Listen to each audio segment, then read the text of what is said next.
जी राधे राधे गुरु जी। राधे राधे महाराज जी। महाराज जी, जीवन में भौतिक सुख साधन होने के बाद भी अगर जीवन में संतुष्टि ना हो तो उसको प्राप्त होगी ही नहीं। जीवन में ना हो की बात नहीं हम कह रहे, हम कह रहे भौतिक सुखों से संतुष्टि होगी ही नहीं। अविनाशी का अंश हो, जब तक भगवान से तुम्हारा संबंध नहीं होगा तब तक खुश नहीं रह सकती। पक्की बात समझ लो, चाहे कोई भी हो, करके देख लेना। अब उदाहरण में एक बहुत बड़े ऑफिसर, ये जहां आप बैठे यहां बैठे थे, और उन्होंने प्रश्न किया कि मेरे पास सब कुछ है, मैं रिटायर हो चुका हूं, परिवार, लड़का बच्चा, बहू, खेती बाड़ी, मतलब जो कुछ सब है, अब मुझे डर लग रहा है कि मैं मरूंगा, इसका उपाय क्या है? इसका उपाय क्या है? तो हम कहा यही उपाय नहीं कि अब इसीलिए असंतुष्ट, बोले अब भय लग रहा है, जब सबको देखता हूं तो लगता है सब छूटेगा और मैं मरूंगा, तो अब इसका उपाय क्या? हम कहा कृष्ण, इसका उपाय भगवान है। जैसे उसकी खुशी का उपाय भगवान, ऐसे भगवान है। निर्भय का उपाय, निश्चिंत का उपाय, निशोक का उपाय भगवान है। भौतिक सुखों से कभी संतुष्टता नहीं होती। भगवान का जब तक आश्रय रहे, भौतिक सुखों के बीच में भगवान को डाल लो, बस आनंद हो जाएगा। सब चीज है, भगवान नहीं है, कुछ नहीं, कुछ नहीं है, भगवान है, मस्त हो। आप पक्का समझ लो, भगवान है तो परमानंद का अनुभव है। अगर आप भगवान को भूल गए तो चाहे जितना भौतिक सामग्री एकत्रित कर लो, आपको आनंद नहीं मिलेगा। चाहतें बढ़ती चली जाएंगी, कुछ संतोष जैसा लगेगा कि यार बढ़िया पत्नी मिल गई, पुत्र मिल गया, परिवार, लेकिन ये भी बिछड़ जाने वाला है।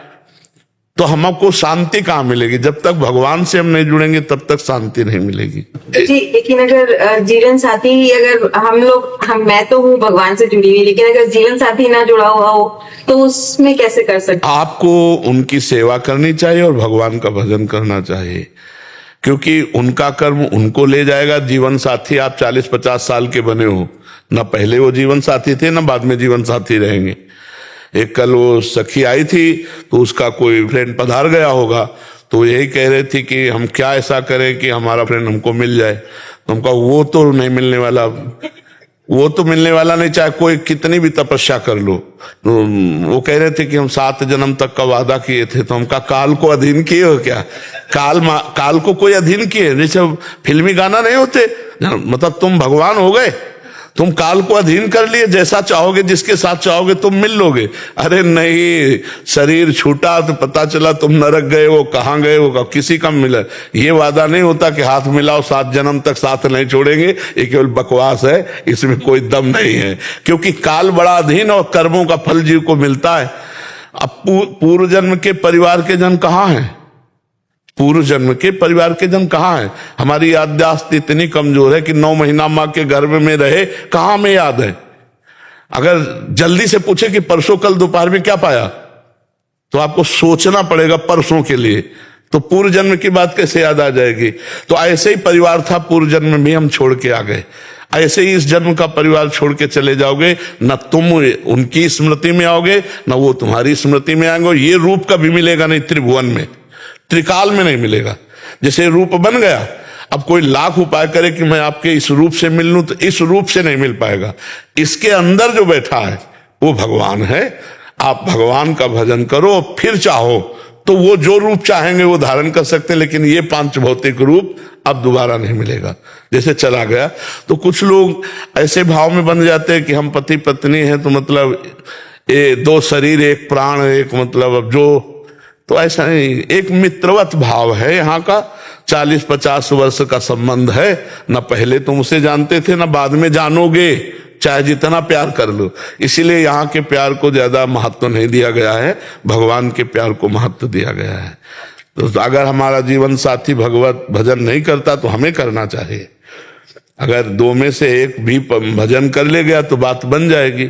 ऐसा नहीं कि पति के तपस्या और भजन का आधा फल पत्नी को मिलता है और पत्नी जो भजन करे उसका फल पति को नहीं मिलता, ऐसा नहीं है। ये गलत धारणा बनाई गई। दोनों जीवन साथी हैं, दोनों पाणी ग्रहण किए हुए हैं, और दोनों को जो भजन साधन जो कर्म किया जाता है दोनों को फल मिलेगा। इसलिए हमें लगता है अगर हमारा साथी भजन नहीं करता है, जीवन साथी, तो हमें डट के भजन करना चाहिए और उसको भजन देकर पवित्र करना चाहिए। साथी का तो मतलब तभी हुआ कि भाई हमारे पास धन है, तुम्हारे पास नहीं, तो लो आधा आधा बांट लो, आनंद पूर्वक रहो। तो वो तो जीवन साथी है, तो भजन रूपी धन बांट दो, आधा उसको दो और आधा। तो अभी देखो उसकी भी बुद्धि बदलने लगेगी। भजन ना करे तो लड़ना नहीं है, खुद भजन करो और उसके अनुकूल चलो, एक दूसरे के अनुकूल चलो। संदीप वर्मा जी, नोएडा से। श्री हरिवंश। श्री हरिवंश गुरुदेव, आपके चरणों में कोटि कोटि प्रणाम। गुरुदेव, प्रश्न ये है कि अभी तक हम अहम की धरा पर ही चल रहे हैं। हर बात में मैं आ जाता है, चाहे वो संसारिक क्रिया हो, भजन हो, साधन हो, हर बात में अहम रहता है कि जो कुछ हो रहा है वो मैं ही कर रहा हूं। प्राय ये सत्य नहीं है। इस कारण हम दृष्टा भाव रख ही नहीं पाते। इस कारण हमें भगवत प्राप्ति का मार्ग भी दुर्गम प्रतीत होता है। गुरुदेव कृपा कर मार्गदर्शन कीजिए कि इस मैं का त्याग देखो, जब तक हम महापुरुषों का सेवन नहीं करते, उनके बताए हुए मार्ग पर नहीं चलते, तब तक अहंकार नष्ट नहीं होता। नहीं तो अभी भाषा बदल जाएगी कि गुरु कृपा से नाम जप होता है, गुरु कृपा से व्यापार होता है, गुरु कृपा से, श्री जी की कृपा से, भगवत कृपा से। तो ये अंदर आपके बात आने लगेगी तो अहंकार नष्ट हो जाएगा। और हो सब कृपा से ही रहा है। आप राधा बोलोगे तो किशोरी जी की कृपा से बोल पाओगे। आप वृंदावन आए हो, किशोरी जी की कृपा, जिनको वृंदा विपिन है कृपाति नहीं की हो। आप जो कुछ कर पा रहे हो भगवत प्रदत्त बुद्धि से कर पा रहे हो, भगवत प्रदत्त शरीर बल से कर पा रहे हो। ये तुम्हारा है क्या? सोचो, तुमने रचा है क्या ये? तो अहंकार किस बात का? बुद्धि तुम्हारी भगवान ने रची, शरीर तुम्हारे भगवान ने रचा, सृष्टि भगवान ने रची, सृष्टि का कार्य भगवान ने दिया। तो अहंकार क्यों करते हो? इसको तो मूढ़ता ही कहते हैं। अहंकार विमूढ़ आत्मा करता हमिति मन्यते, मैं करता हूं ऐसा मानना ये मूर्खता है, मूढ़ता है। आपका कोई अस्तित्व नहीं भगवान के सिवा। आप देखिए ना, गुरुदेव जानते हुए भी तो उसे समर्पित किया करो। तब भी वो अहंकार नष्ट करने का तुम्हें एक सरल उपाय बता रहे हैं। जो भी कर्म करो उसको समर्पित कर दो। प्रति घंटे का नियम बना लो कि जैसे 7 से 8, 8 से 9, तो हर एक घंटे में हे सच्चिदानंद प्रभु, हे राधा वल्लभ लाल, ये 1 घंटे का कर्म जो आपकी कृपा से, आपके बल से हुआ, वो आपको समर्पित है। चाहे वो भजन हो, चाहे वो व्यापार हो, चाहे वो सांसारिक कार्य हो। ठीक है, आप देखना इससे लाभ मिलेगा। कर्म समर्पण करोगे तो अहंकार गलित होता जाएगा। जैसे जैसे अहंकार गलित होता जाएगा वैसे वैसे भगवदानंद, भगवत ज्ञान, भगवत भक्ति बढ़ेगी। नहीं तो सब नाटक बना रहता है जब तक अहंकार रहता है। भक्ति महारानी बहुत सुकोमल चरण वाली है, तो निर्मल हृदय में पधारती है। प्रेम लक्षणा भक्ति जो है ना, जहां बड़े बड़े कांटे पड़े हो तो कौन आएगा? ये बहुत कांटे हैं अहंकार रूपी। विद्या रूप महत्व कुल धन यौवन अभिमान, षटकंटक देखे जहां राहे न भक्ति निदान, राहे न भक्ति निदान। स्वांग सब नगर नारी के, विषय न हाथ बिकाए, नहीं रिजवन भरतारी के। भगवत ऋषि जी कहते जहां विद्या का अहंकार, रूप का अहंकार, महत्व प्रतिष्ठा का अहंकार, कुल का अहंकार, धन का अहंकार, रूप यौवन तन का अहंकार, ये बड़े बड़े कांटे हैं। भक्ति महारानी कैसे हृदय में आवे जब तक अहंकार रहता है? तो जिसके अहंकार रहता है वो स्वांग करता है, हरि को नहीं रिझा सकता। वो नाटक होगा, भक्ति नहीं होगी। क्योंकि भक्ति में तो लगता है कि भगवान की कृपा से हो रहा, गलती हुई तो हमसे, और सच्चे साधन बने तो भगवान की कृपा से। गुण तुम्हार समुझे निज दोषा, जे सब भांति तुम्हार भरोसा। सब प्रकार से भगवान के अधीन है। कोई गलती हो गई तो नाथ हमारी गलती, और अच्छे कर्म हो गए तो आपकी कृपा। इस भाव से जब चला जाता है तब भक्ति पुष्ट होती है। गुण तुम्हार समुझे निज दोषा, जे सब भांति तुम्हारी भरोसा। तो मुझे तो ऐसा लगता ही नहीं कि हम अहंकार करें। हम कुछ कर ही नहीं पा रहे हैं, हमसे करवाया जा रहा है। अगर भगवान को न मानो तो त्रिगुण माया को, माया जबरदस्ती बलात् वही करा रही जो उसके आ रहा है। चक्कर में जो आ गया वही। और यहाँ अगर हम भक्ति मानते हैं तो भगवान की कृपा बलात् हमसे करा रहे। भजन, साधन, वृंदावन आना, सत्संग सुनना, ये सब कृपा से हो रहा है, आपके अहंकार से थोड़ी हो रहा है।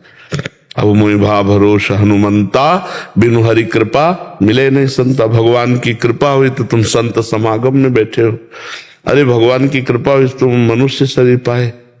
ये जो मनुष्य शरीर है ये कृपा से मिलता है। तो इसलिए हमें तो ऐसा नहीं लगता कि कहीं अहंकार किया जाए। अहंकार तो बहुत ही गलत बात है, जो हमको गिरा देगी, जो हमें आगे नहीं बढ़ने देगी। तो एक काम करो, नाम जप करते हुए हर घंटा का समय का, 1 घंटा के समय का जो कर्म और चिंतन है वो बस भगवद अर्पणमस्तु, राधा वल्लभ अर्पणमस्तु, श्री कृष्ण अर्पणमस्तु, जो भाव आवे वही कर दो। ठीक है, आप करके देखना, धीरे धीरे ठीक हो जाएगा। भगवान ठीक करते हैं, सब ठीक कर देते हैं, बड़े कृपाल रहे। आयुष गुप्ता जी ग्वालियर से। राधे राधे महाराज जी। महाराज जी, हमको संसार के हिसाब से अपना जीवन जीना चाहिए, अपनी आत्मा से, अपने दिल से पूछना चाहिए? संसार ही है जिसे तुम दिल कह रहे हो, आत्मा का ज्ञान नहीं है आपको, तो संसार से पूछ रहे हो। मन संसार ही है, क्यों? मतलब संसार के हिसाब से चलना चाहिए कि मन के हिसाब से चलना चाहिए? तो मन ही संसार है, संसार के हिसाब से चल रहे हो, आत्मा के हिसाब से थोड़ी चल रहे हो। आत्मा के हिसाब से तो चलना ही नहीं होता हो, तो एक अव्यक्त सर्व जगह व्याप्त सच्चिदानंद, उसे आत्मा कहते हैं। आत्मा का मतलब क्या समझते हो? मन। हमें लगता है मन ही समझते हो, है? मन आत्मा का संबोधन कर रहे हो, लेकिन आत्मा को जानते तो हो नहीं, क्योंकि वो तो भगवत स्वरूप आपका ही स्वरूप है। और वो अचाह है, उसमें कोई चाह नहीं है। वो अक्रिय है, उसमें कोई क्रिया नहीं है। वो अरूप है, उसका कोई रूप नहीं है। वो अनाम है, उसका कोई नाम नहीं, तभी तो आत्मा कहा जाता है, संबोधन मात्र है। तो भाई इसका मतलब है मन की बात कह रहे हो आप, कि हम संसार के अनुसार चले या अपने मन के अनुसार चले? तो ना संसार के अनुसार चलो, ना अपने मन के अनुसार चलो, शास्त्र के अनुसार चलो। तस्मात् शास्त्रम प्रमाणम ते कार्याकार्यो व्यवस्थित हो। क्या करना चाहिए, क्या नहीं करना चाहिए, ये संत महापुरुषों से, भगवान की वाणी, गीता जी, भागवत जी, इनको पढ़ो, इनसे जानकारी करो कि हमारा कर्तव्य क्या है, हमारे जीवन का उद्देश्य क्या है, हमको क्या नहीं करना चाहिए, हमको क्या करना चाहिए, ये सब शास्त्रों में मिल जाएगा। नहीं शास्त्र पढ़ो तो रोज सत्संग सुनो, तो आप सत्संग में सुन लेंगे। अब मन के अनुसार चलो तो संसार के अनुसार, संसार के अनुसार चलो तो मन के। अब हम इसका भेद करके ऐसा समझ सकते हैं कि संसार जैसा चाहता है वैसा हम चलें या अपने मन के अनुसार चलें? ऐसा प्रश्न होगा नहीं। तो संसार की चाहत के अनुसार तो हम नहीं चल पाएंगे। संसार तो किसी में राजी है ही नहीं, बिल्कुल नहीं राजी है। संसार के अनुसार तो कोई चल ही नहीं सकता, पक्की बात समझो। हम कई बार एक घोड़े वाले का उदाहरण देते हैं कि एक घोड़े वाला अपने लड़के के साथ जा रहा था, तो खुद घोड़े में बैठा था, लड़का नीचे था। तो लोगों ने देखा, संसार के लोगों ने, हाँ यार कितना निर्दयी है, लड़के को पैदल चला रहा है, अपना ऊपर बैठा है। तो वो नीचे उतर गया लड़के को। आगे चले तो संसार वाले बोले क्या जमाना आ गया है, नया लड़का घोड़े पे, बूढ़ा पैदल है। बोले आओ पिताजी बैठ जाओ। दोनों बैठ गए। तो कुछ लोग मिले, बोले हराम का घोड़ा मिला होगा, दोनों लदे हो। दोनों नीचे उतर गए। तो कुछ लोग बोले देखो कितने बेवकूफ हैं, घोड़ा खाली जा रहा है। अब बताओ हमें वो संसार के अनुसार चल सकता है क्या? अपनी मस्ती में जैसा बने वैसा। समझ रहे हो? पहले आध्यात्मिक उत्तर दिया, फिर ये व्यवहारिक उत्तर है। हमको जो सही लग रहा है शास्त्र सम्मत वो हम चल रहे हैं। तुम गाली दो या प्रशंसा करो, हमें तुमसे कोई मतलब नहीं। तो बड़ा मतलब संसार का विचित्र रूप है, ये राजी नहीं हो सकता, इसको राजी नहीं किया जा सकता। आप पक्का समझ लीजिए, बिल्कुल नहीं, इसको राजी नहीं किया जा सकता, किसी भी तरह राजी नहीं किया जा सकता। संसार को अगर लेकर चलोगे कि लोग हमारे प्रति क्या कह रहे हैं, तो चल ही नहीं सकते आप। संसार को प्रसन्न कर ही नहीं सकते, अपने हिसाब से चलो। जिनको जो कुछ तो लोग कहेंगे, हाँ अपने को सुनना है और ये देखना है कि हम गलत तो नहीं है। जैसे मान लो कोई कह रहा है कोई बात, तो उस बात को हमें देखना है कि कहीं हम गलत तो नहीं है। अगर गलत है तो सही कह रहे हैं, हमको सुधार करना चाहिए। अगर गलत नहीं है तो फिर भगवान जाने उनको क्या मति गति है, हमें अपने अनुसार चलना चाहिए। पर जी इस बात की निष्ठा तो जो गलत कार्य कर रहे हैं उनमें तगड़ी है। वो दारू पी रहा है और कोई भी कुछ भी कह रहा हो पी रहा है। हाँ बात सही, बात सही। हाँ बात सही। बुरे कर्म वालों में ज्यादा निष्ठा है। भले कर्म वाले तो जैसे माला लेकर के ऑफिस गए ना और दो चार लोग कह दिए बड़े भगत, तो अगले दिन माला लेके नहीं जाएंगे। बात सही है। अच्छे कर्म करने वालों की पक्की निष्ठा कम है, बुरे कर्म करने वालों की ज्यादा निष्ठा जोरदार है। मांस खा रहा तो कोई बोलते कुछ रहो, बोलते रहो, हाँ, और क्या गाली देते रहो, उनको कोई फर्क ले। वैसे चाहिए ऐसे निष्ठा। हाँ, निष्ठा ऐसे ही चाहिए अपनी धर्म की भी। धर्म की निष्ठा है वो तो खैर निष्ठा क्या पतन का मार्ग है, वो तो उनका गलत सोचना है। अगर कोई समझावे, हम कह रहे हैं कि गलत है, तो हमें सुधार कर लेना चाहिए और अच्छी निष्ठा रखनी चाहिए कि अच्छी निष्ठा में फिर लोग कुछ भी कहें हमको नहीं, किसी को नहीं बख्शते, किसी को नहीं। जान की ताकत लगा करके चाहे देश को समर्पित हो जाए, कोई नहीं, उसको कुछ ना कुछ अब जैसे आर्मी के भाईजान आते हैं तो हम उनका बड़ा स्वागत करते हैं, क्योंकि बहुत कष्टप्रद देश रक्षा में वो कहां खड़े रहते हैं। अब कुछ लोग उनको क्यों, तो हम कहा संत और सैनिक हम बराबर देखते हैं, क्योंकि हिमालय में लगा दो चाहे जहां लगा दो, भोजन मिले ना मिले वो डटे हुए हैं। भादर में लगो तब पता चले कहां से गोली आ जाए, कब गर्दन उतर जाए, कुछ पता नहीं है। हम शहीद हो रहे हैं, जा रहे हैं आतंकवादियों से भिड़ने के लिए, 5 हमारे भारत के जवान शहीद हो रहे हैं, तो उनके लिए भी निष्ठा नहीं है। जो देश के लिए उनके लिए भी निष्ठा, मतलब कुछ ऐसे लोग हैं जिनको स्वभाव ही है निंदा करना, जिनका स्वभाव ही है, तो किसी की सुने ना, अपने अपने मस्ती में चले। गलत है तो हम सुधार कर ले, नहीं तो हमें किसी की चिंता नहीं करनी चाहिए। हर्ष अग्रवाल जी। राधे राधे बाबा। राधे राधे महाराज जी। महाराज जी, ब्रह्म और माया के बीच में क्या संबंध है? और अगर माया ब्रह्म है, ब्रह्म की शक्ति है, तो बाबा शक्ति माया मतलब शक्तिमान से कितनी ताकत तो ब्रह्म हो सकती है? ब्रह्म और ब्रह्म, बस इतनी बात समझ लो। कोई माया नहीं।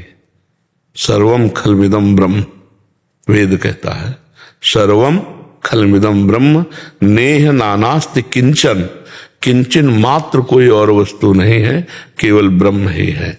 जैसे गोस्वामी जी सरल भाषा में कह रहे हैं, सिय राम मैं सब जग जानी, करूं प्रणाम जोरी जुग पान। सब सिया राम है। जो हमको ये भ्रम हो गया है, स्त्री पुरुष जड़ चैतन्य कर्ता भोक्ता, यही माया है। मैं और मोर तोर तय माया, जेहि बस कीन्हे जीव निकाया। गो गोचर जहां लग मन जाई, सो सब माया जानो भाई। जो मैं मोर में तय तोर में स्थित है, उसकी दृष्टि जहां भी जाएगी माया दिखाई देगी। और जो ब्रह्म में स्थित है, तो जहां दृष्टि जाएगी सर्वम खलमिदम ब्रह्म। तो ब्रह्म और भ्रम, अगर ये भ्रम निकल जाए तो केवल ब्रह्म ही ब्रह्म है, दूसरा कोई। पर ये भ्रम बहुत बड़ा है, माया बहुत बड़ा भ्रम है। जैसे स्वप्न में हमको कोई रसगुल्ला खवा रहा हो तो हम खुश हो रहे हो, या कोई हमें मार रहा हो तुम दुखी हो रहे हो, तो जब तक हम जगेंगे नहीं तब तक दुख सुख के ऊपर नहीं उठ सकते। उस समय सत्य लगता है ना स्वप्न का, शरीर तो पड़ा होता है स्थूल, हमको ज्ञान नहीं होता, लेकिन हमको स्वप्न में मार पिटाई जो हो रही है असली लगती है, या स्वागत सम्मान जो हो रहा है, सुख दुख जो, वो असली लगता है। असली कब तक लगेगा? जब तक आप जग नहीं जाते। और जहां जगे तो आपको झूठा लगेगा ना, ऐसे ही जब तक आपको ज्ञान नहीं होता तब तक ये सही लगेगा, और जब ज्ञान हो जाएगा तो ये सही नहीं लगेगा। सही केवल भगवान है। ये मायाकृत शरीर ये जितने सब नाशवान परिवर्तनशील हैं, सत्य सच्चिदानंद भगवान है। अब जैसे माया और उसकी शक्ति, तो भ्रम की अंधकार की कोई सत्ता नहीं है, पर जब तक आप मानते हैं ना सतो विद्यते भाव ना भाव विद्यते सता, सत का अभाव नहीं है, मतलब हर जगह सत है और असत की सत्ता नहीं है, पर आपने सत्ता दे रखी तो आपको असत ही दिखाई देगा, सत्य नहीं दिखाई देगा। इसलिए भजन करो। जब तक भजन नहीं करोगे जैसे आप हमें बताना, दूर पड़ा हुआ टायर या रस्सी, हमें भ्रम हो गया कि सर्प है। अब गौर से देखोगे तो लगेगा हिल भी रहा है, और काट ना ले आप भयभीत हो जाओगे, लेकिन वहां भय का कोई कारण नहीं है, ये हमारा भ्रम है। और जब कोई सीधा प्रकाश उस पर डालेगा तो क्या दिखाई देगा, अरे यार ये तो रस्सी थी, हम तो भ्रम से डर रहे थे, ठीक है ना। ऐसे ही सीधा ज्ञान का प्रकाश जब पड़ेगा तो ये सब भगवान है। सच्ची मानिए बच्चा, केवल भगवान है, दूसरा कोई नहीं। भगवान ना दिखा के दूसरा दिखना, यही भ्रम है, यही माया है। और इसी भ्रम की निवृत्ति के लिए साधना की जाती है। जासु कृपा सब भ्रम मिट जाई, गिर जा सोई कृपालु रघुराई। जब भजन किया जाता है तो ये भ्रम हट जाता है, केवल ब्रह्म रह जाता है, भ्रम खत्म हो जाता है। भ्रम का नाम माया, और जो है उसे ना दिखाई देना, जो नहीं है वो दिखाई देना। रस्सी में सांप, ऐसे ही परमात्मा आपके अंदर, परमात्मा आपके अंदर, एक ही परमात्मा है, सबके अंदर अलग अलग परमात्मा नहीं। और पंचभूत सबके एक ही है, लेकिन सब अलग अलग अपने को पहचान रहे, अलग अलग अपने को मान रहे, यही माया है। जैसे भगवान की शक्ति अनंत है, ऐसे भ्रम भी ये बहुत अनंत महिमाशाली है, ये जल्दी अंत को प्राप्त नहीं हो पाता। जब अनंत कृपा करे तो ये शांत हो जाए, नहीं तो बहुत विचित्र है। भगवान ने गीता जी में कहा है, दैवी हेषा गुणमयी मम माया दुरत्तया मामेव ये प्रपद्यन्ते माया में ताम तरन्ते। ये जो दैवी गुणमयी त्रिगुणमयी माया है, ये दुरत्य है, जल्दी पार नहीं पा सकते।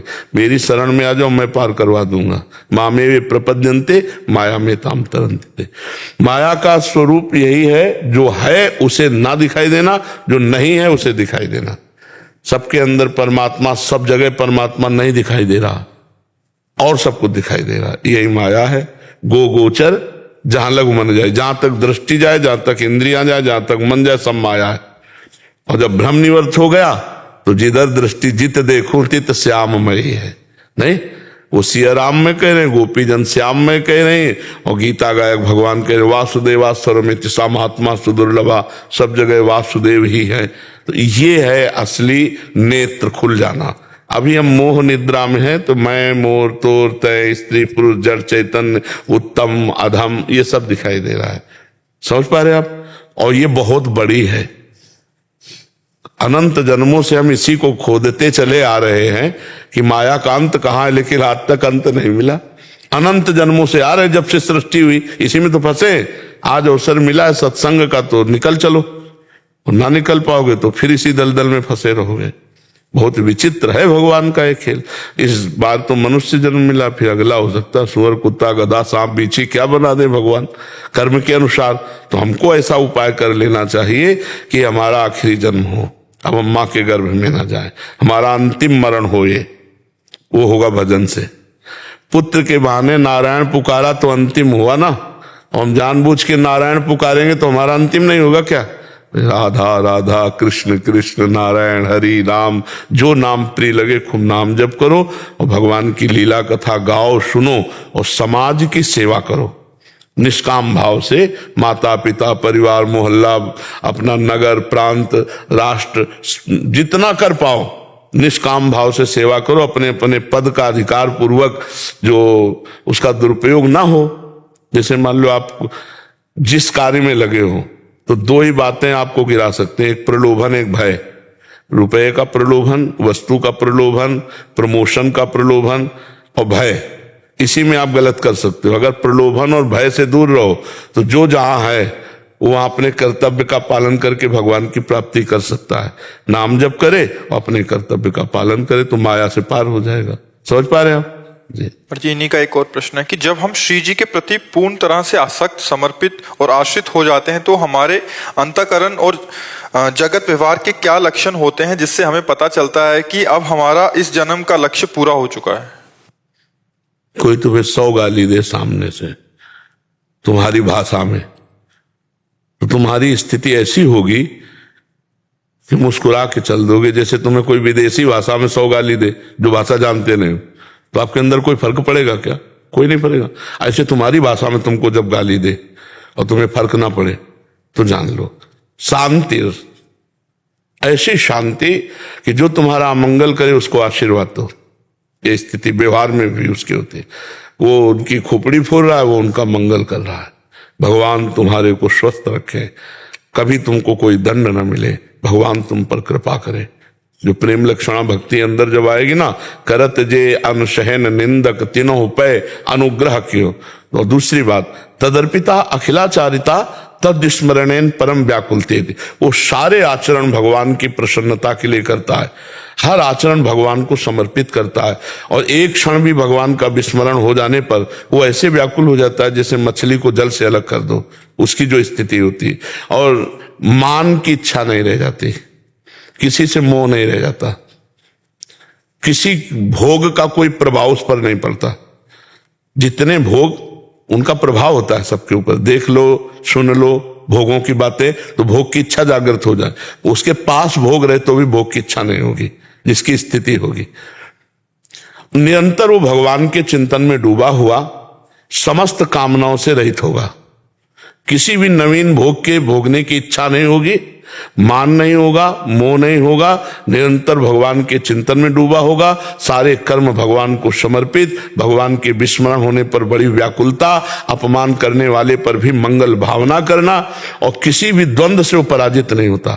मान अपमान निंदा स्तुति लाभ हान जय पराजय सुख दुख समान भाव, ये स्थिति साधारण बकाया तो जो स्थिति में है वही स्थिति को समझ सकता है, अन्यथा नहीं समझ सकता है। पर शब्दों से बाह्य लक्षणों में ऐसा स्थिति उसकी होती है। अजय यादव सम्राट जी प्रयागराज से। राधे राधे महाराज जी। महाराज जी, जहां पर नकारात्मकता हावी हो, असत्य जुल्म भ्रष्टाचार के खिलाफ लड़ाई लड़ने वाला व्यक्ति हर जगह पराजित होता जाए, ऐसे समय में उस व्यक्ति को क्या करना? मुझे ऐसा नहीं लगता कि सत्य और धर्म पे चलने वाला पराजित हो सकता, मुझे ऐसा नहीं लगता। इतिहास साक्षी है, सत्य और धर्म चलने वाले को रौंदने की चेष्टा की गई है, लेकिन विजयी वही हुआ है। रौंदने की चेष्टा की गई, उसको मिटाने की चेष्टा की गई। जैसे पांडव सत्य पर चल रहे थे, कौरवों ने प्रयास किया, उनका प्रयास सफल जैसा लगा। 12 वर्ष का वनवास, 1 वर्ष का अज्ञातवास, कितनी प्रकार की कष्ट वेदनाएं उनको सहनी पड़ी, लेकिन सिंहासन पर कौन बैठा? परिणाम में युधिष्ठिर जी। और विनाश किसका हुआ? कौरव पक्ष का। मानते हैं कि अधर्माचरण थोड़ी देर बढ़कर हम पर हावी हो सकता है, लेकिन मिटा नहीं सकता, पराजित नहीं कर सकता।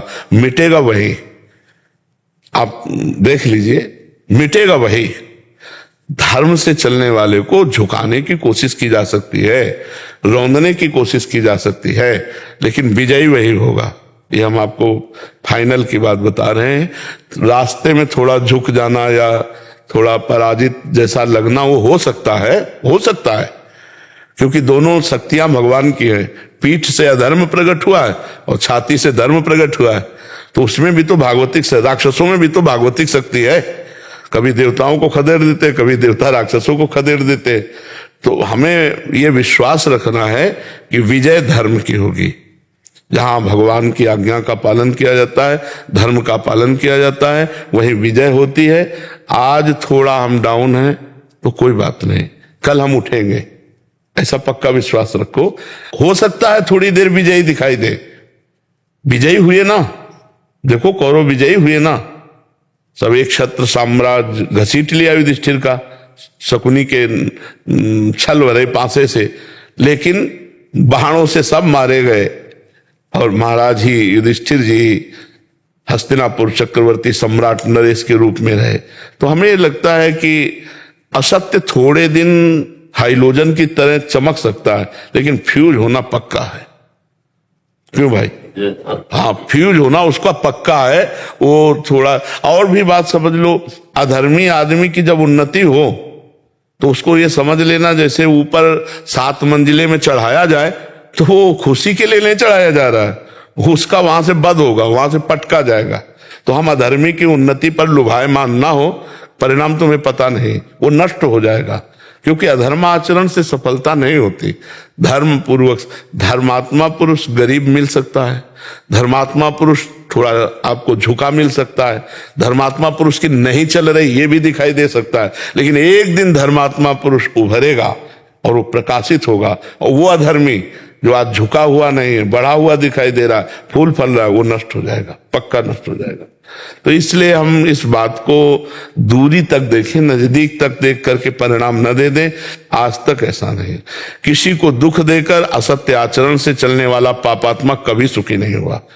वो विभिन्न प्रकार से नाश किया ही है, काल रूप भगवान ने उनको दंड दिया ही है। आप ऐसा कभी मन में विश्वास ना खोएं, ऐसा कभी सोचे नहीं, ये विश्वास दृढ़ रखें कि विजयी सत्य होता है।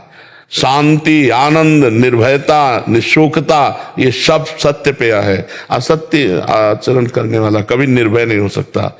हर समय शंका, हर समय चिंता, हर समय उद्विग्नता, शोक।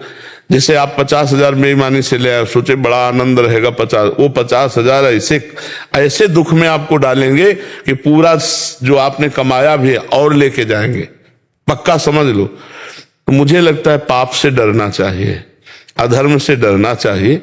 साइकिल से चलोगे लेकिन सुखी रहोगे, अधर्माचरण मत करो, धर्म से चलो।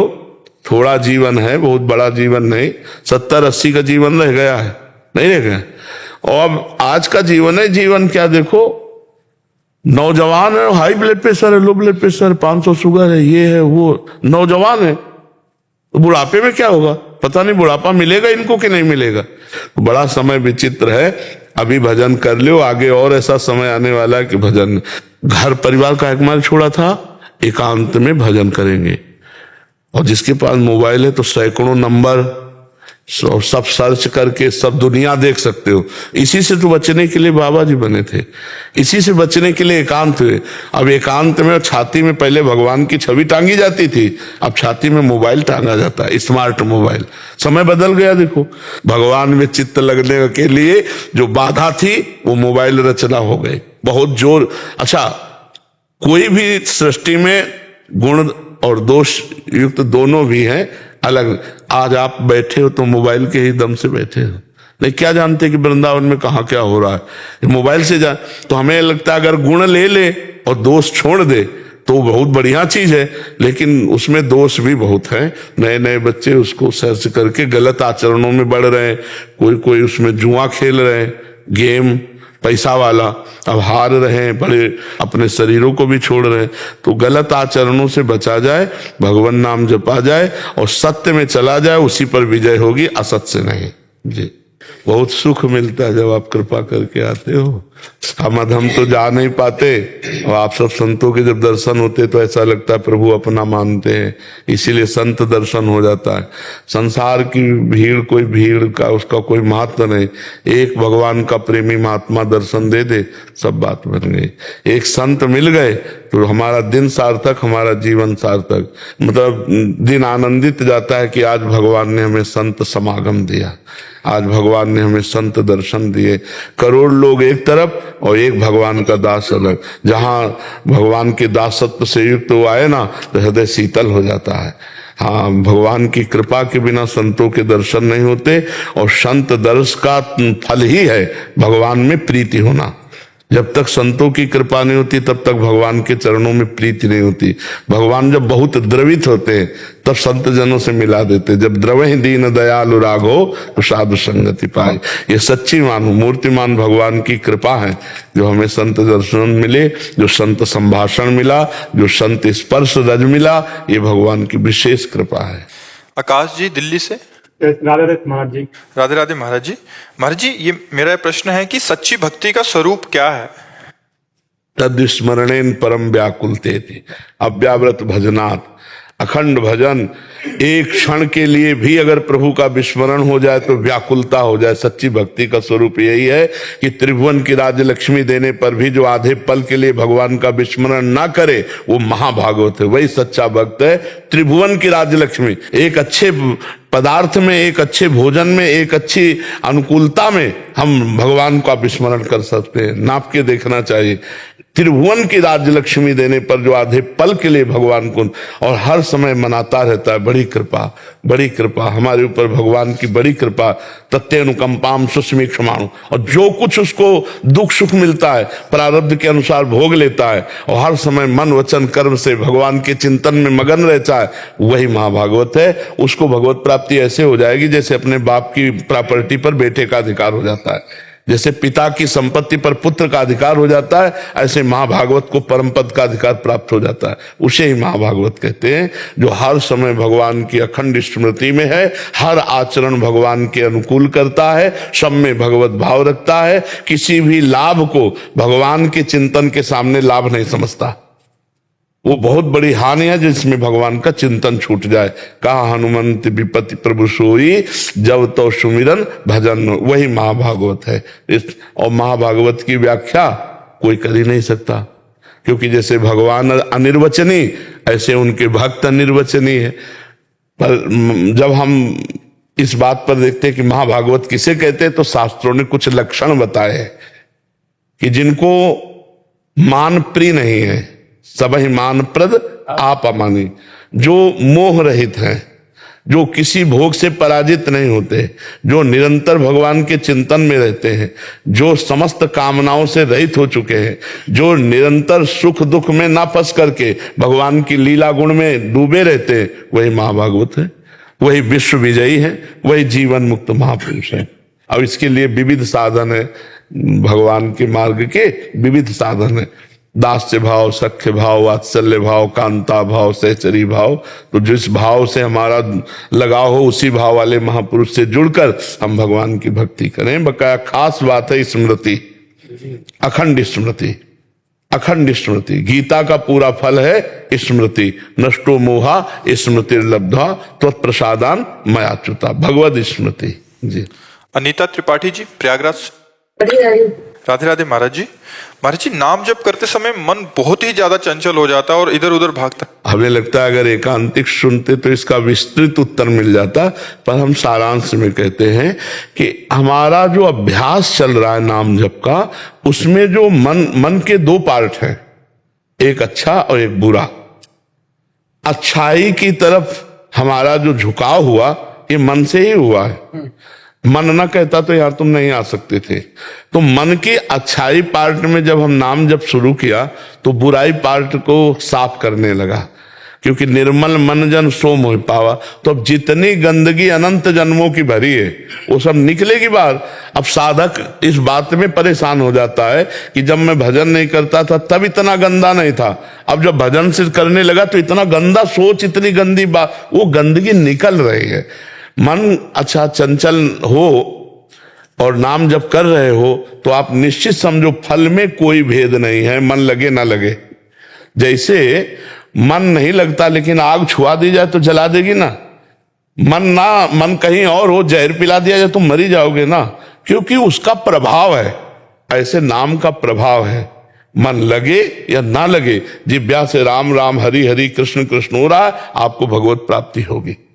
आपको बाहर भी आनंद मिलेगा, लौकिक और पारलौकिक अंतर ज्ञान का भी आनंद मिलेगा। राम नाम मणि दीप धर, जीह दे हरि द्वार, तुलसी भीतर बाहर जो चाह सुझे। तो मन को नाम ही एकाग्र करेगा, मन को नाम ही निर्मल करेगा। अब शुरू किया इसलिए गंदगी निकल रही है, परेशान नहीं होना चाहिए। वैखरी वाणी से महाराज जी? हाँ, वैखरी से भी, वैखरी से। यह जिह्वाग्ये वर्तते नाम तुभ्यम, जैसे मंत्र है तो वो दो में ही जपा जाता है, उपांश और मानसिक। गुरु मंत्र जो है उपांश और मानसिक जपा जाता है, लेकिन नाम भगवान इतने कृपालु हैं कि आप राधा राधा राधा राधा राधा राधा राधा राधा राधा राधा राधा राधा राधा राधा, इसी से भगवत प्राप्ति। ठाकुर हरिदास जी तो इसी वैखरी से ही जपते थे। तो वो लाखों की संख्या में जबान से ही नाम जप करते थे। 3 लाख। हाँ, 3 लाख, ऐसे लाखों की संख्या में, और जोर जोर से। तो उसी का प्रभाव था कि वैसे आई तो सुन सुन करके वो भगत बन गई, उनको तनिक भी विचलित नहीं कर पाई, वो खुद अच्छे महात्मा की तरह वहां रहकर भजन करने लगी।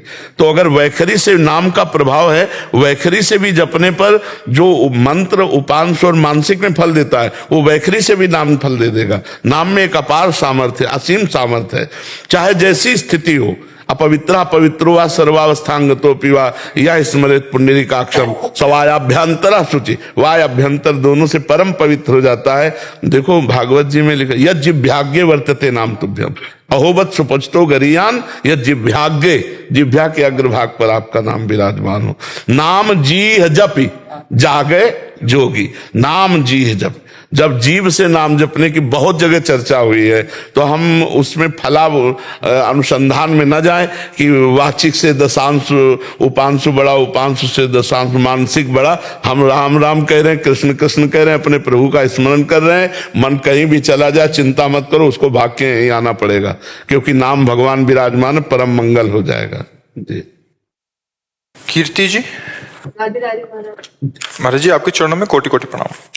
महाराज जी, अगर घर का कोई सदस्य मतलब भगवत मार्ग पर नहीं चलना चाहता हो, तो उसे सही मार्ग पर कैसे हम चलाएं? हमारा प्रयास क्या रहना? नहीं, प्रयास तो सफल नहीं हो सकता, ऐसा नहीं। अगर साधक नहीं चाहता तो ब्रह्म प्राप्त महापुरुष भी कुछ नहीं कर सकते। उड़िया बाबा के पास ही रहता था, उड़िया बाबा को गड़ासे से काटने वाला है। तो हम ये कहते हैं कि तुम तो मान लो गृहस्थ हो, हम संत जन बाबा जी लोग भी कुछ नहीं कर सकते जब तक आप श्रद्धा और विश्वास करके हमारी बात नहीं। और महाराज जी कौरवाओं को भगवान किसी स्वयं समझा रहे, भगवान नहीं समझ में आया। बिल्कुल बिल्कुल बिल्कुल बिल्कुल बिल्कुल, भगवान स्वयं संधि करा ले गए थे, नहीं समझ पाया। तो हम इतना जरूर कहते हैं कि अपने परिवार के लिए यदि हम भजन करके दें तो मंगल शुरू हो जाएगा। भगवान से प्रार्थना करें। हाँ, भगवान से प्रार्थना करें और नाम जप करें और परिवार के सदस्यों को दें, तो उनका फिर भाव बदलना शुरू हो जाए। भजन में बहुत ताकत है, पर गृहस्थी में इतना भजन होना थोड़ा कठिन सा लगता है कि हम इतना भजन करें कि परिवार वालों को दें और हमारी भी बुद्धि शुद्ध रहे भजन से। तो फिर भी प्रयास करना चाहिए, और परिणाम में हम कहते हैं जब तक वो सुधरना नहीं चाहेंगे तो नहीं सुधरेंगे। वो सुधरना ना चाहे तो कोई नहीं सुधार सकता, चाहे जितना उपदेश कर लो, चाहे जितना हाथ जोड़ लो, वो सुधरेगा नहीं। हाँ, बहुत विचित्र बात है। खलौ करें भली पाए सुसंगो और मिटाए न मलिल स्वभाव, वाइस पलिए अति अनुरागा, होली रामेश कवों की कागा। हाँ, बिल्कुल ये बात कि कभी कभी जैसे संग मिल भी जाए ऐसे स्वभाव वालों को, भागवतिक संग, तो अपने ही स्वभाव में रहते हैं, उनको कोई फर्क नहीं पड़ता है। सत्संग का उनके ऊपर कोई फर्क नहीं पड़ता है। भगवान कृपा करे तो बात बदल जाए। भगवान, वो आप कहे थे कि आना जाना बंद कर दो तो आना जाना बंद हो जाएगा। तो आपकी कृपा, श्री जी की कृपा से पहली बार वृंदावन धाम आना हुआ। तो गुरुदेव अब जाने की इच्छा नहीं, अब नहीं जा पाएंगे वृंदावन। नहीं, ऐसा मत करो बच्चा, हमारी बात समझो। अलग अलग औषधि दी जाती है बीमार को, अलग अलग। अभी आप जवान हो, आप अभी थोड़ा कर्म करो। पढ़ाई लिखाई पूरी हुई क्या? नहीं, अभी डट के पढ़ो, डिग्री में पहुंचो, भारत की किसी सेवा में लगो, माता पिता की सेवा करो, नाम जप करो, और फिर अवसर मिले तो आके वृंदावन वास करो। नहीं, अब ऐसे कच्ची उम्र बहुत कठिन है बच्चा, बाबागिरी। देखो तुम्हें लगता है सरल है, लेकिन हम हाथ जोड़ के कहते हैं बाबागिरी के जैसा कोई कठिन कार्य असली में चलने पे। वो मनोरंजन तो भाई भी बहुत बढ़िया है, लेकिन अगर जीवन बाबागिरी में उतारने का तो सबसे कठिन बात हम आपको बता रहे हैं। अगर नाम जब करोगे और कर्तव्य का पालन करोगे तो प्रिया प्रीतम के पास पहुंच जाओगे बच्चा। और अभी नई अवस्था है, संसार देखा नहीं, भोगों को भोगा नहीं, और मन भोगों की तरफ। वही हम बताने जा रहे थे कि सबसे कठिन बात है, हम कह रहे 50 वर्ष सही चला हो और 5 मिनट गलत हो जाए तो 50 वर्ष में पानी फिर जाएगा, नहीं फिर जाएगा। अरे बोले यार, मतलब कोई नहीं समझेगा कि ये बंदा 50 वर्ष जलता रहा है, आज 5 मिनट चूक हो गई, क्षमा कर दो, कोई नहीं क्षमा करेगा। हम ये नहीं कहते कि कोई गलत नहीं है या सही है, वो भगवान जाने, लेकिन थोड़ी सी गलती, थोड़ा सा चूक पूरे जीवन को मिट्टी में मिला देगा। इसलिए हम कहते हैं गृहस्थ में रहकर भजन करो, कलिकाल है, अब जो बन गए भगवान इन्हीं का निर्वाह कर दे। अगर आप नहीं पकड़ना चाहोगे तो हम आपको नहीं बदल सकते। आप बदलना चाहो तो बदल सकते हैं, अगर आप ना बदलना चाहो तो। अच्छा, महीना 2 महीना संयम से रह लो, हमारी मतलब हृदय से बात समझना। साल 2 साल नियम दे दो कि 5 साल आप ऐसे रहो, तो हिम्मत रहेगी कि 6 महीना गए, 6 महीना गए, अब 2 साल गए। पूरे जीवन भर जलना है। काम, क्रोध, लोभ, मोह, मद, मत्सर, खिलवाड़ समझते हो? अब जो मतलब खिलवाड़ और पाखंड वो बात अलग है, सच्चाई से चलने का मतलब तलवार की धार पे चलना। तो हमें लगता है बाबा जी बनने के लिए जो सामग्री चाहिए वो सामग्री प्रायः नौजवानों में बहुत कम है, क्योंकि सब पढ़े लिखे, मोबाइल और सब गर्लफ्रेंड बॉयफ्रेंड, मतलब बहुत कठिन है बाबागिरी, बहुत कठिन है, बहुत कठिन है। मतलब हमारे ऐसे हाथ, क्योंकि पूरा जीवन इसी में गया ना, तो जैसे ये छोटे छोटे बच्चे का ना ना ना, पढ़ो लिखो, अगर नहीं ब्याह करना तो भी माता पिता की सेवा करो, कमाओ, और जब अपने इस कर्तव्य से मुक्त हो जाओ तब तक सयाने हो जाओगे, फिर अपना मार्ग चयन कर लो। बहुत कठिन है बाबागिरी, बहुत कठिन है, क्योंकि इससे निकल पाना, और निकल गए तो फिर त्रिभुवन नमस्कार करेगा। त्रिभुवन देवता भी नमस्कार करते हैं भगवान के भक्त को। पर है कठिन बात, मतलब है कठिन बात, इतनी कठिन बात है कि हमारा हृदय थर्राता है। जब हम किसी को साधु बनाते हैं ना तो थर्राता, और भगवान से प्रार्थना करता है, प्रभु इसकी जीवन की बागडोर आप संभालना, ये संभाल सके ऐसी बात नहीं, आप ही संभालना, क्योंकि बहुत कठिन है भाई, बहुत कठिन है। व्यभिचार को मनोरंजन समझा जाता है, समझा जाने लगा। जहां इज्जत और धर्म और मर्यादा मानी जाती थी, वहां आज व्यभिचार को मनोरंजन माना जाता है, नहीं माना जाता है। अब सोचो कैसे साधु रहेगा? समाजे में तो रहना, समाजिक तो खाना है। कोई बिरला ऐसा घर मिलेगा जिसमें प्याज, लहसुन और मांस और शराब आदि का प्रयोग न हो, बिरला। कहां से हम रोटी पाएंगे? और अगर हम मांस में बने हुए पात्र वाले में सब्जी बनकर हमको मिल रही, भले सब्जी मिल रही, तो हमारी बुद्धि भ्रष्ट होगी ना। पवित्रता कहाँ? पर भगवान की माया है, वो यही कह सकते हैं। और तुम तो इसलिए बच्चा, हमारी राय है कि संत बनो, पर हृदय से बनो, दूसरों का उपकार करो, मेहनत करके माता पिता को खवाओ पियाओ, और जब कोई कर्तव्य न रह जाए और समझ में आ जाए कि हम 30-40 के हो गए, आज तक हमने कोई गलती नहीं की, तो फिर निकल पड़ो परमार्थ पे। अभी जैसे कोमल अवस्था है, वो आगे चल के रंग आया तो फिर गड़बड़ हो जाएगा, बहुत गड़बड़ है, बहुत। तो माता पिता भजन करने नहीं देंगे? देखो, भजन को कोई नहीं रोक सकता बच्चा। अंदर से हम क्या चिंतन कर रहे हैं तुम क्या जानो? भजन अंदर का चिंतन होता है, समझ रहे? अब ये राधा राधा हमारे अंदर चल रहा है, अब तुम क्या जानो? बात तिलक मत लगाओ, कंठी मत बांधो, बात मत करो, बात करो। से कैसे बचें गुरु? अवक्ष पदार्थ से, जैसे कि हम तो पाते नहीं है, हाँ। तो वो पात्र तो वही है। हाँ बच्चा, ये बात तो तभी, यही तो समस्या कह रहे हैं कि आज की समस्या आपकी नहीं, क्योंकि अब हर घर में पीने वाले, और जो पिएगा वो खाएगा, और खाने पीने वाले के अगर वहां से हमें मिला तो हमारी बुद्धि कहाँ पहुंच जाएगी? भजन थोड़ी होगा। बहुत कठिन है बच्चा, कलयुग का जैसे जैसे, तो ये पवित्रता, शास्त्र की आज्ञा पालन, भजन, ये सब बड़ी कठिन बात है। तो पहली बात तो अपनी ये बात काट दो तुम कि अब हम वृंदावन आ गए, हम जाएंगे नहीं। जाओ, माता पिता चाहे जैसे हों, वो हमारे भगवान हैं, हम मेहनत करके उनको खवाएं पियाएं, उनकी सेवा करें, ठीक है? और नाम जप करते रहो अंदर अंदर, और आगे अगर तुम्हें वृंदावन वास देना है तो श्री जी अपने आप सब व्यवस्था कर देंगे, वैसे भाव बदल जाएगा, बुला लेंगे अपने पास। और क्या बच्चा, जिंदगी भर धर्म से चलोगे, राधा राधा करोगे, तो यहां नहीं आओगे तो भी सीधे पहुंच जाओगे।